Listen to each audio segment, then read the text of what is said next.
In this video, I'm going to show you a bit of a crazy Ableton hack that I've found. I will show you how to make your own custom delay in Ableton without using anything like Max for Live. Super easy, super quick to do. And there's a really good reason why you want to make your own delays, because you can make something truly unique. And I'm going to get to that in a moment. But we're going to dive right in and make a delay. I've made a very simple beat that sounds a bit like this. And now we're going to create your custom delay out of that. I have a return channel, which is currently empty. And we're going to use this in combination with the feedback channel. I'm going to explain a bit more about that in a moment, but if we just right click here and we insert a new audio track, let's rename that to feedback.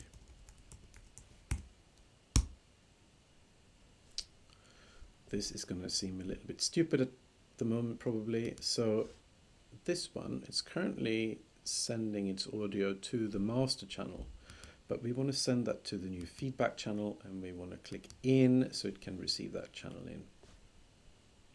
So if I play this now, turn that up, not much is happening. It's getting slightly louder, but basically just to explain the chain now. So by turning that up, I'm sending my drums into the return channel. Currently there is no effect in there. It passes this on to the feedback channel that then goes to the master. So it's basically just a convoluted, it just doesn't change the sound in any way. Here is where the hack comes in. So if we click view up here and we enable track delays, you see these little tabs down here became visible. I think this feature is originally intended for if you're doing live recordings of instruments or anything and you have a latency issue, you can use this track delay to compensate for that in milliseconds. So you can, you get the idea. We are going to use this as our delay time. So just turn that up a bit. So what is happening now? I'll turn that back down again. The drums go into the return channel. It goes into the feedback. Then it waits at the moment 269 milliseconds before it sends it off to the master. Then what we can do, if we turn up the send, which is basically sending whatever comes in from here, sends it in here, waits 269 milliseconds, sends it to the master, but also send this amount back into the return channel, which will then send it back to the feedback channel, which will wait again. So that's how we create our delay effect. So if I play this now, we are going to get a delay. Oh, I have to obviously send this off to.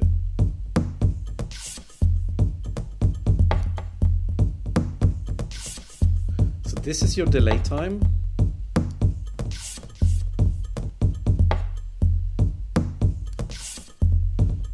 And this is basically your feedback knob. You have to be careful about this with this one, because if you turn it up, you can create an infinite loop and it can get very loud. We can try.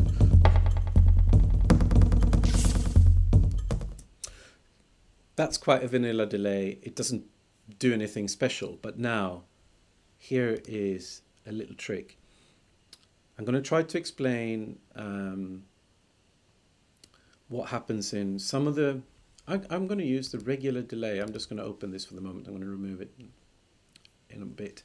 But if we take the regular delay in Ableton, so your signal comes in,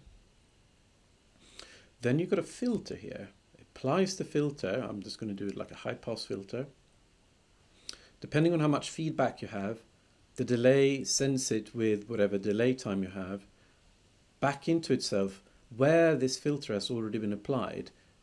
It's sent back in and more filter is applied, and it's sent back in again and more filter is applied.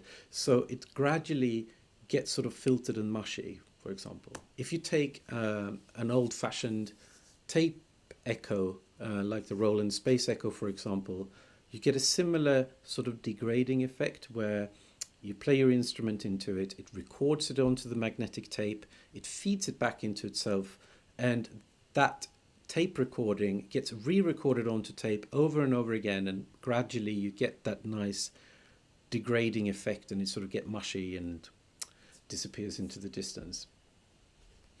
So with the delay in here, for example, you got the filter. That is the only thing, that sort of degrading thing, and you can have, yeah, there's some other little settings here. But by doing this in your feedback channel, you can put in whatever you like to degrade your signal.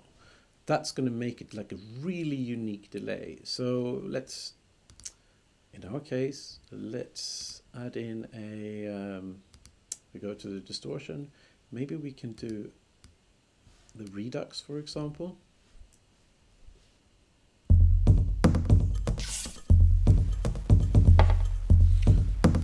So let's make a long delay.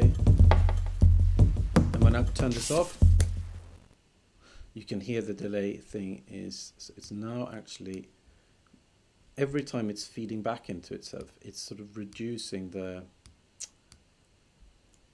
bit rate, and then it sends the reduced version back in that gets reduced even more.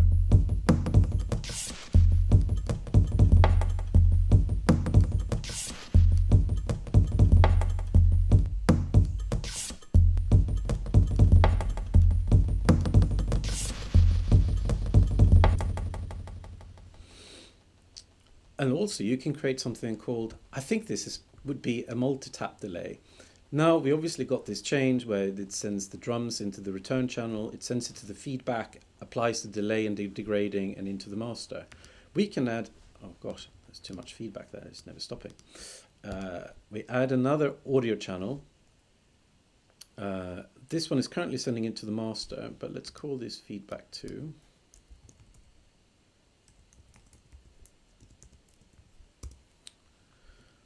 And let's send this to feedback 2. We set that to in, so it can come in the channel. And this one can have a different delay time, do something like that. And this one can also, so both these channels are sending it into the return. So you get sort of a double delay, or you can just, and then you can just have a different degrading effect in this one. Let's try, let's have a delay in a delay. So we can add a grain delay maybe.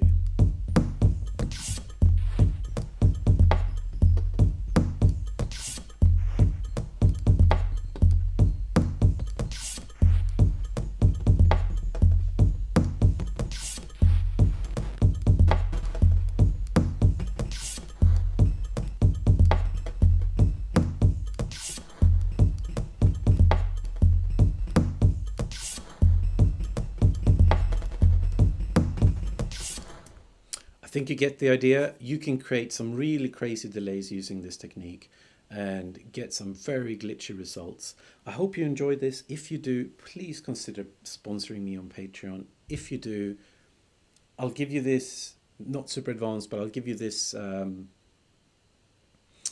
project file. You will also be able to access the sample library that I used to create the drums. I've only used a few sounds here. There's a hell of a lot more. It's all quite percussive sounds that I've recorded around the house, and that can be quite useful if you want to create something that sounds a bit more, well, it sounds different from something very electronic.